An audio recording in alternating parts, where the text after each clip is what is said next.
We'll build a studios here. Yes, of course, they're serious. You do? You have? No kidding. Well, here, let me just write it down. Oh, yeah. No, they'll be totally professional. Yeah. We got one! It's the call.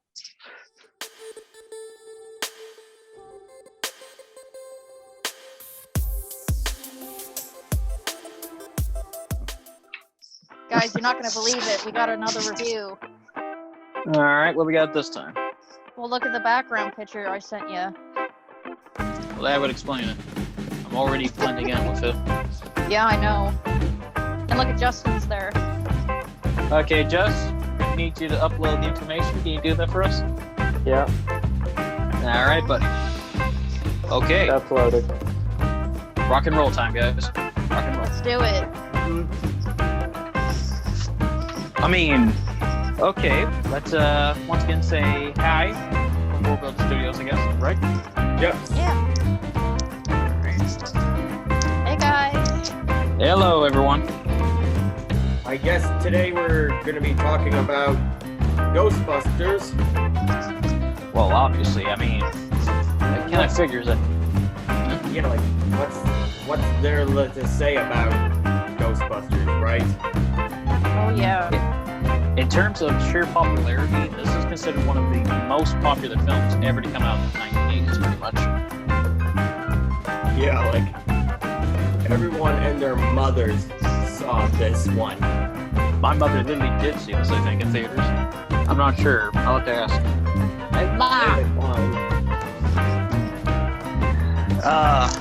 But in terms of, like I say, sheer popularity, this movie was everywhere for a while, pretty much. No kidding. I think estimates said that it was literally, you know those charts they have for box office records and stuff like that? Yeah. Yeah, well, this was in the box office records for 13 weeks, I think. Wow. Which was not really heard of at the time, pretty much. There were a few that got close, but this one really did it pretty much. And of course, it led to lots and lots of merchandise. Oh, yeah. Yeah. We got toys, we got lunch boxes, we got The video games. And I'll be honest with you, the PlayStation 2 and the Ghostbusters video game that was in 2009, that good game. Naturally. Didn't they get like the original cast and writers for that one? Yeah, they did. They did. Which has led some people to declare that video game is like the official third Ghostbusters film, right? Yeah, I would definitely say so. Very weird, yet fun at the same time. Just like the first Ghostbusters movie. Pretty much. Yeah, I think I heard that they did a remastered version of that video game. Oh yeah? Yeah, I think so. Well, Yeah. check that out, right? But when I hear about that, I hear about the film. Yeah. We're not going to talk about the film because, like you said, everybody knows this film already, pretty much. Okay, fine. Why don't we talk about how much it affected Oh, yeah. everything. Actually, it's weird you mention that because I remember after this movie came out, there was like this sort of mini boom in ghost or sort of spiritual comedy films that came out around that time. You guys probably remember Ghost, right? Yeah, I remember that. With Patrick Swayze and Demi Moore. Yeah. Well, according to the Zucker brothers, they tried to get that film released for years, but it wasn't until Ghostbusters came out that people got interested in seeing films like that. Pretty much. Because around that time, most people weren't interested in ghosts, but after Ghostbusters, everybody wanted to make their own ghost film, pretty much. Yeah, I know. Some good, some bad, regardless of the subject, pretty much. What about The Haunting in 98? Oh, yeah. Ooh. Thing I cringed a little when you just mentioned that. Did I get the year right? Close enough, yeah. Don't worry, guys. But- I have the coronavirus. Don't worry. Most of us already probably have. Hopefully not. You never know. Stone. So Hey, we are man. filming this on 4/20. Pretty much. Oh, speaking of influence, also, let's also talk about another thing that this. Did you guys know what this film was originally going to be called? Ghostbreakers. No. Yeah, that's What? right. What was it again, Aaron? Ghostbreakers. It was going to be called Ghostbreakers for some reason. Yeah, because Ghostbusters was already taken by Filmation, who had a live-action show called The Ghostbusters. Did you ever see it? No, but I do get a basic premise of the show, which was basically these two guys and a gorilla, who I'm pretty sure is just someone in a costume. It was. They It go was on that to- time. It's sort of like Scooby-Doo. Oh my god. Yeah, it's got a very sorry. Scooby. Oh, what's wrong with that? Sorry, it was just a timer. No. It's alright. That's- Keep going. Yeah, you were saying that it does got a very Scooby-Doo-ish feeling, don't you think? Bunch of people looking for ghosts. They got an animal sidekick. It's got that whole shebang, pretty much. Yeah, it was, but I haven't seen it, to be honest. I mean, I get. Personally interested. Like, nor am I interested. In I mean, it wasn't that popular, to be honest, but I guess it was popular enough to get, the people that were producing this film worried that they were going to get sued over it, pretty much.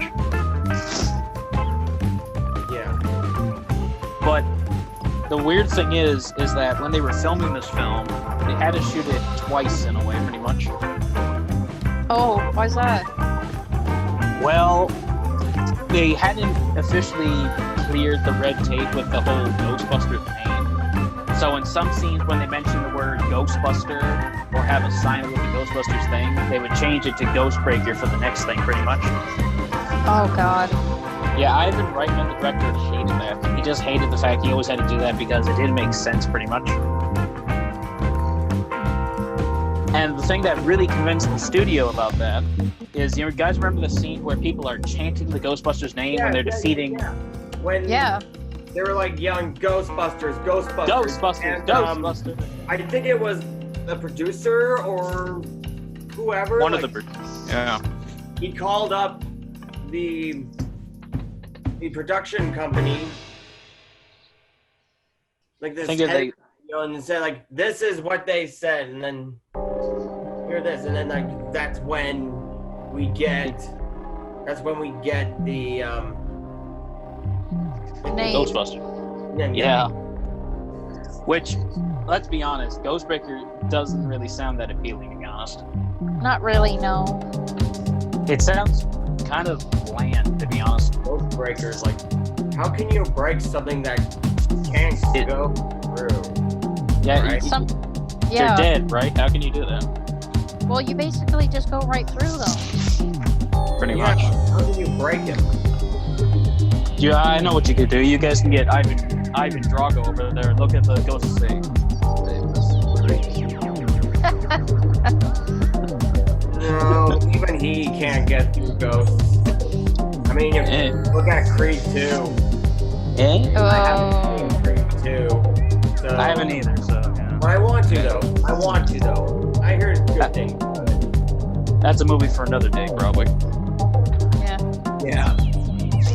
Okay, so now that that's out of the Let's way. start with the first three. But anyways. Okay. Oh, here's an interesting fact. Claire, you've been to New York, right? Yeah, I was in New York. And you actually saw some of the places they shot, actually, right? Yeah, it was so cool. Like I went past the library. You saw the lion, right? Yeah, that was really cool. I wish we could have stopped and like take a closer look, but we didn't have time to do that. Saw any some of the places that was shot in Ghostbusters? Ghostbusters? Yeah. Like you saw that place where that subway is, right? Yeah. And Times Square also. You saw that.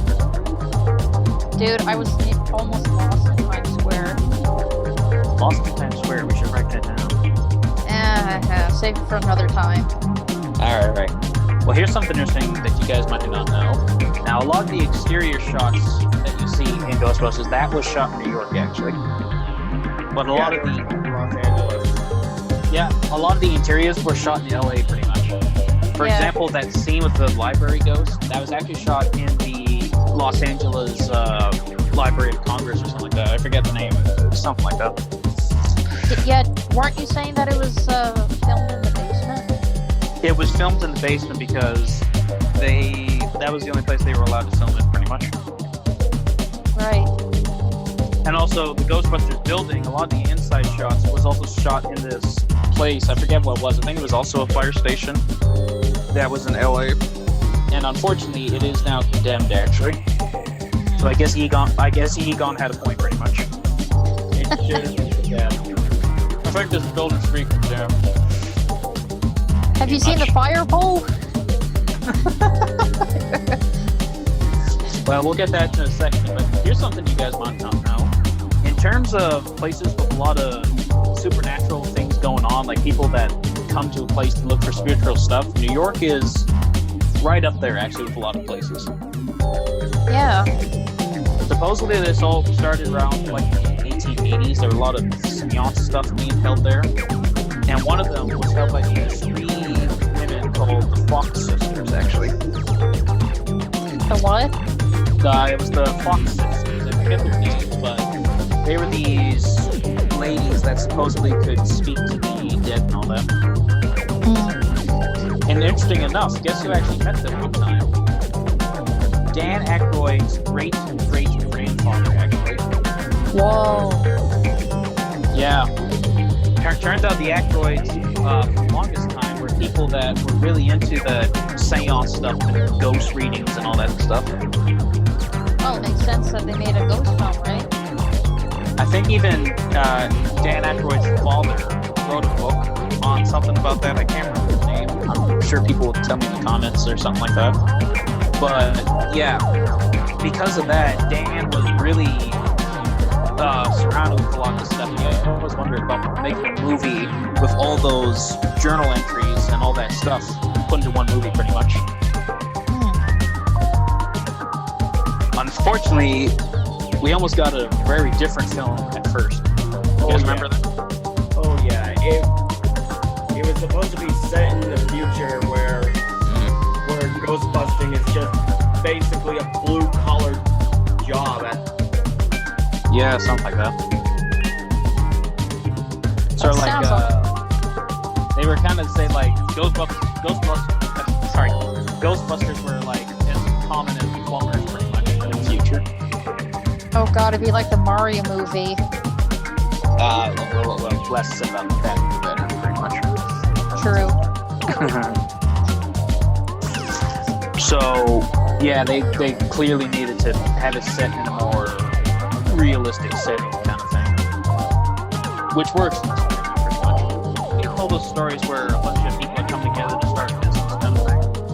It's sort of like one of those, I think it's called like a coming of tale, right?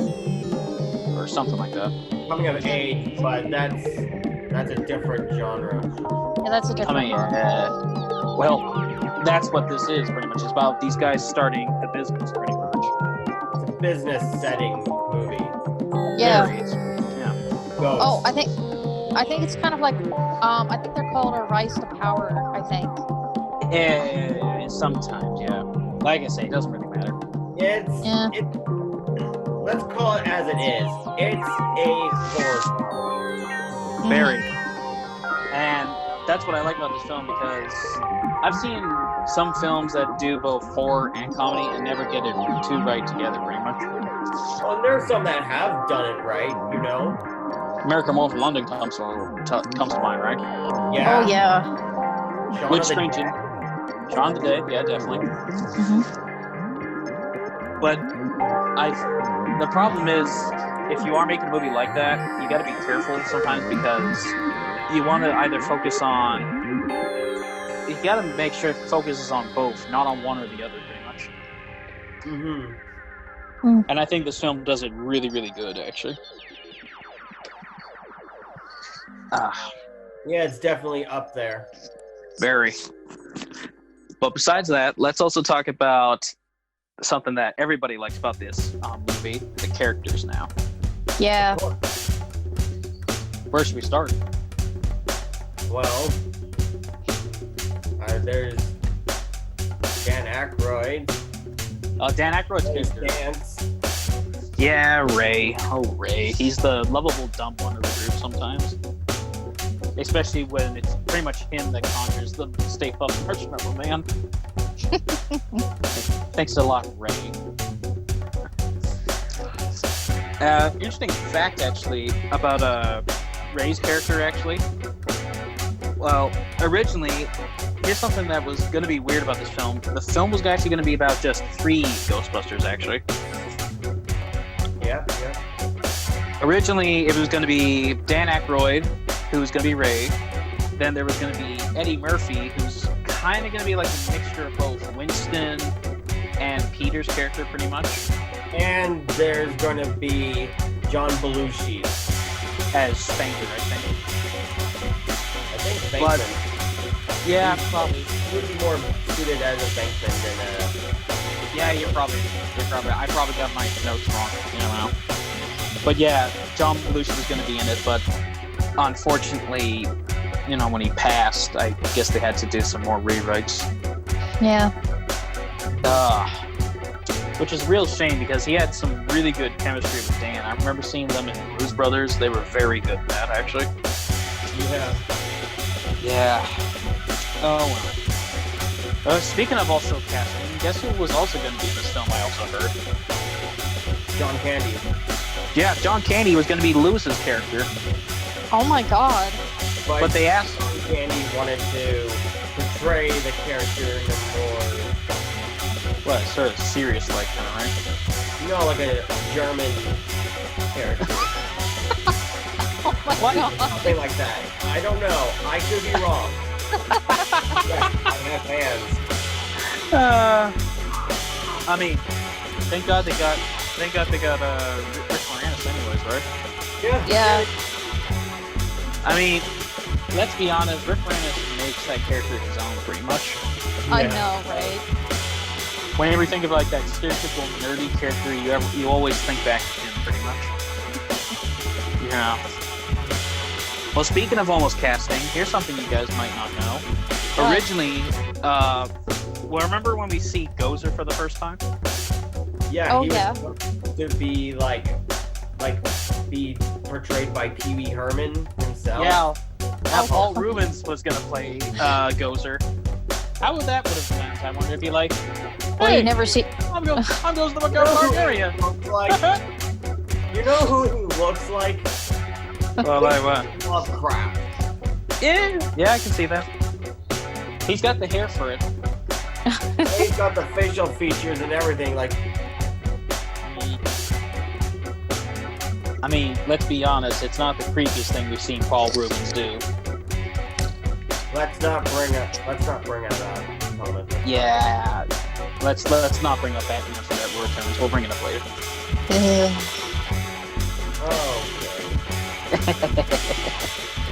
But besides that, let's get also to the other character we most remember from this film, and that would of course be Venkman, pretty much.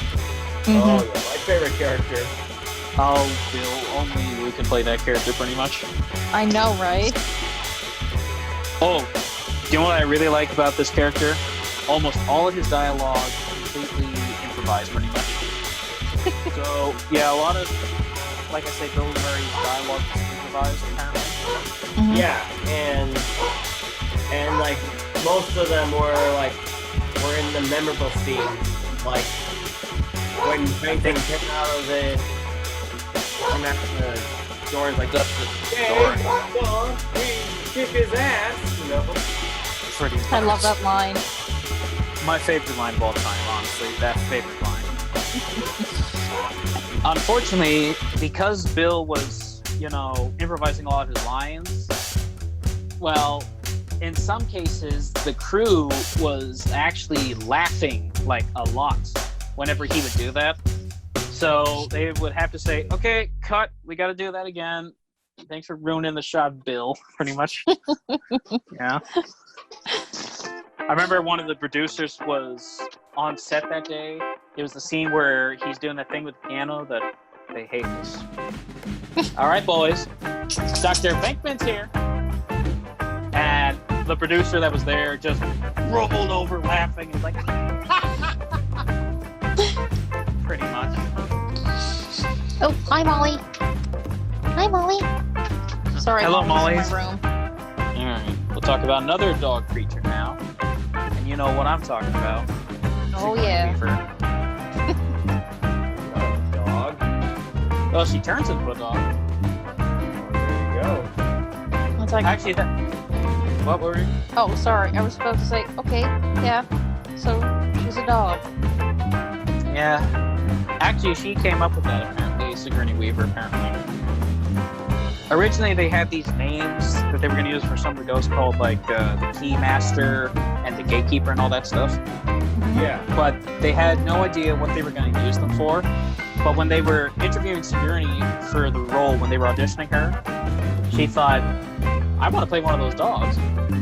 And Ivan Reitman was like, okay, how?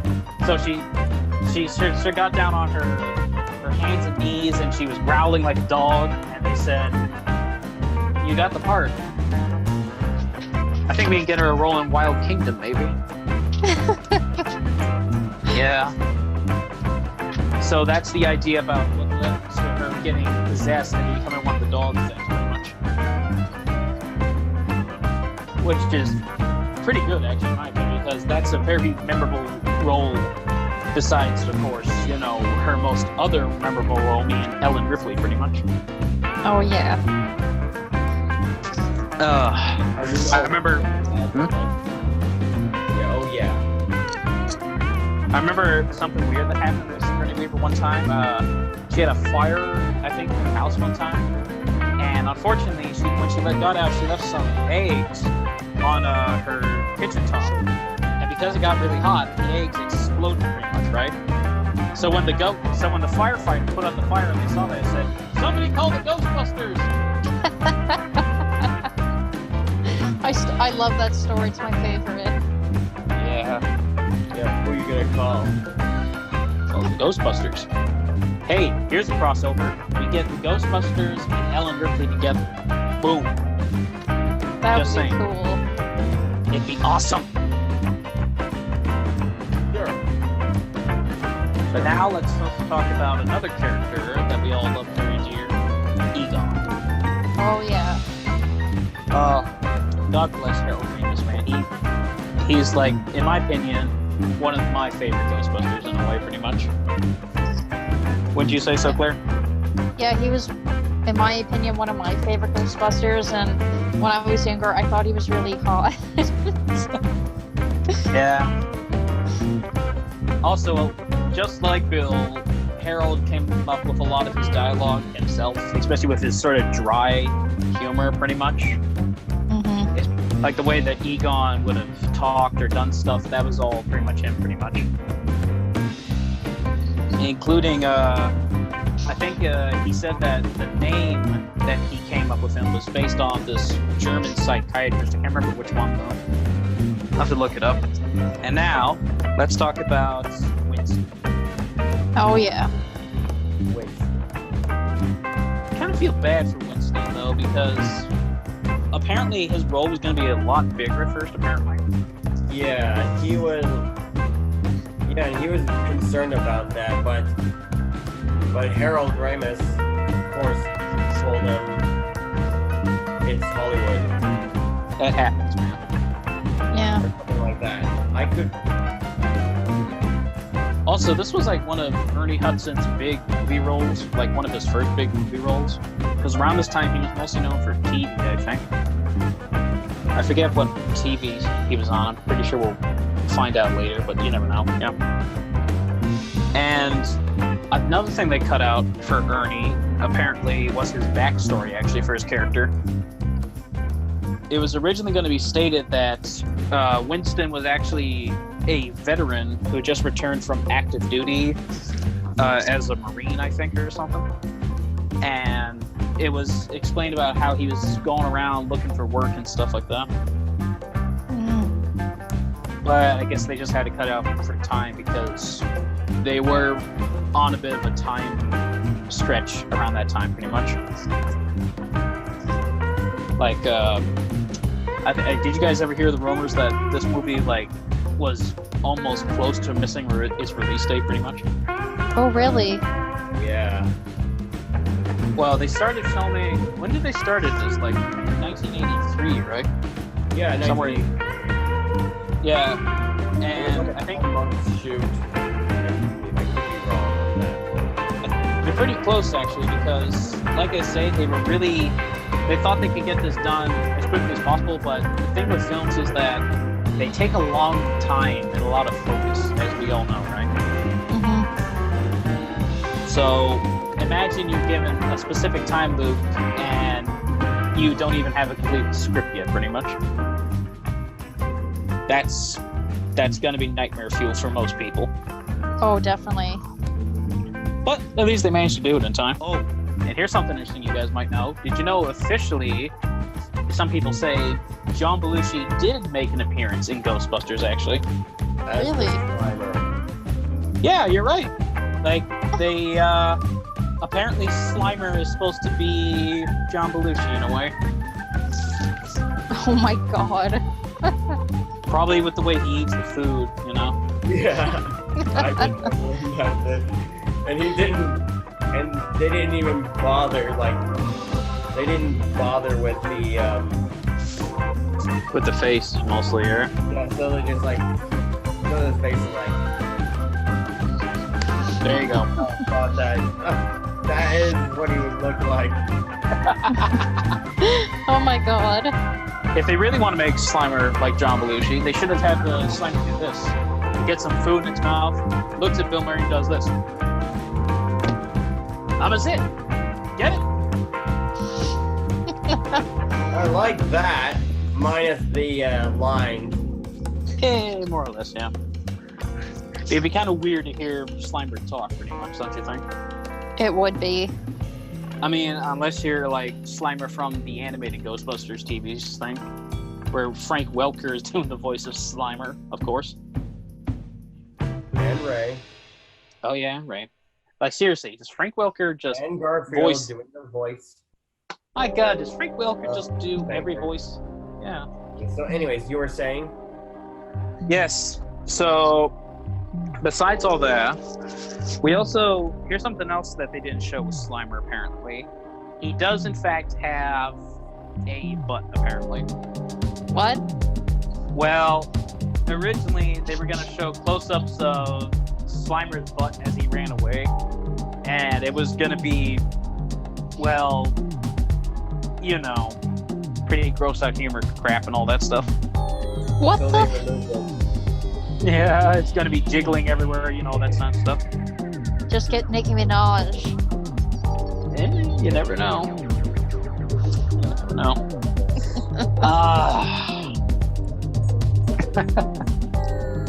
Okay. And besides all that, what else can we talk about Ghostbusters? How about this? How about Stay Puft? Oh Yes. yes. Big puff. I like the fact that apparently Stay Puft was an amalgamation of like a whole bunch of different mascots, apparently. It was the Michelin Man, the Stay Puft Marshmallow, the Stay Puft Boy, and another thing that was actually in Canada for a while. I can't remember the name though. I think No, it wasn't Stay. It was something like that. And what really topped it all off is that when they came up with the idea of him wearing a little sailor's hat, apparently, that really cracked up Dan Aykroyd a lot. He really found that really funny.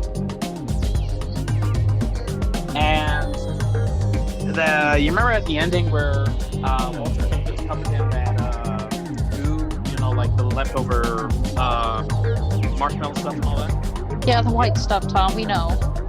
Well, here's what it really was. Loads and loads of shaving cream. Oh my god. I thought it was something actually delicious, like a whole gallons of like melted marshmallows or.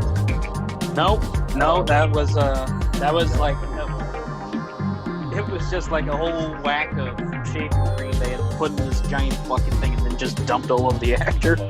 Couldn't they have just done whipped cream instead? Well, I think they had thought about doing whipped cream at first, but shaving cream was a lot more easier to buy, so there's that. Don't let it go to waste, right? Yeah, I guess. Yeah. Just get a shaver and be like, I'm ready. Well, speaking of the effects for the movie, this is like one of the first for... What was the name of that company that did the effects for this film? I can't remember.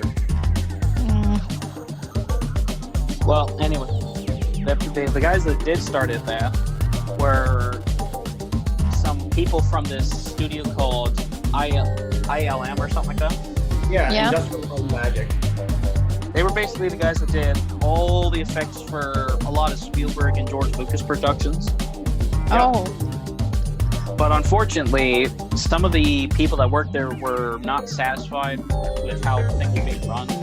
So they left just as they were starting production on Indiana Jones and the Temple of Doom, pretty much. And they did a lot of the effects with this ghost in particular. And some of them were actually kind of clever the way they did it. Like the whole library scene. Yeah, the whole library scene, that was all done in like just in a few takes pretty much. And it was on the set pretty much. That's cool. Like the books, that's just a bunch of strings pretty much. And then when you see those paper things flying out of the air, what happened was they had someone push the thing from one side and somebody was blowing air from a tube that would make the things fly up like that. As someone who used to work in a library, that's a nightmare to clean up. And now you got alien goop all over it. Aliens, not for you to clean up. Yeah, sure, it's not, Tom. You're a very weird girl. I know. So of course we all know like what everybody thought of Ghostbusters. Wow, it was like one of the most popular films at the time, right? Yep. And who can't doubt it with that theme song, honestly? Oh yeah, I remember that didn't they get sued for the song? The guy who made the song, Ray Parker Jr., supposedly, when he was making the song, he got a call from a lawyer representing Huey Lewis, apparently, who was offered to do the music at first, but he was declined because he was doing, I think, Back to the Future or something, or one of the Back to the Future films. And supposedly, they brought up the fact that the Ghostbusters theme song sounded an awful lot like one of Huey Lewis's theme songs. But they kind of settled that out in court, so at least they got that covered up. So that reminds me, if you want us to play the theme song over this, please don't. We don't want to get sued by Huey Lewis. That'd be kind of weird. This just in, Orbiter Studios is now getting sued for the sum of $2 million. We don't even have like $100,000. Yeah, well, what can you do? Especially in this economy. Become a hooker? What is with you and hookers? Because you look like one to me. It suits her. Yeah, you're all my hookers. Okay. A pimp? You are not. Anyways. We're getting out talking. So, as that's covered with, is there anything else you guys want to say about Ghostbusters? Do you want to go first, Darren? Excuse me. I really liked it. I really liked the movie. I I would always watch it, and if anybody hasn't seen it, which you should,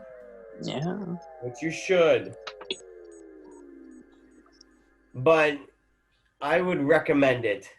I would definitely recommend it. All right. Anything else, or do you want Claire to say now? No, I just say I would recommend it.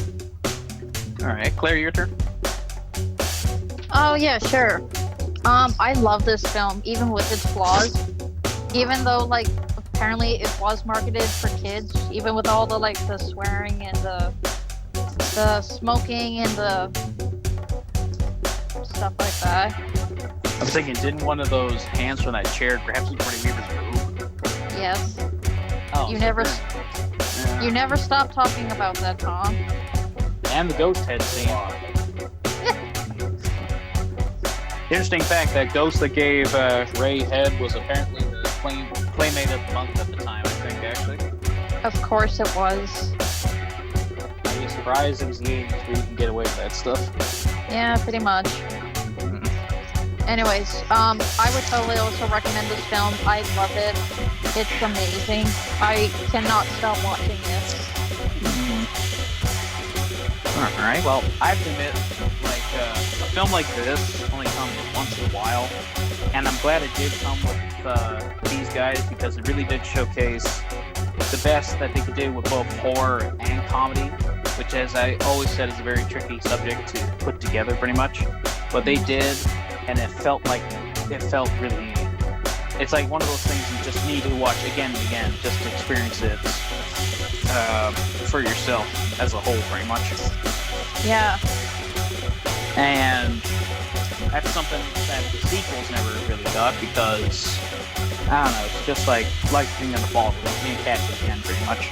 I don't know. I'd argue that it's good. Yeah.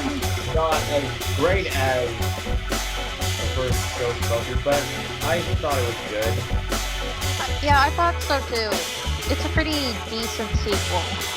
Well, it does have Peter Nickel in it, and that guy can make anything hilarious, pretty much. Oh, I know. I mean, come on. Give Peter... An actual nightmare fuel. Yeah.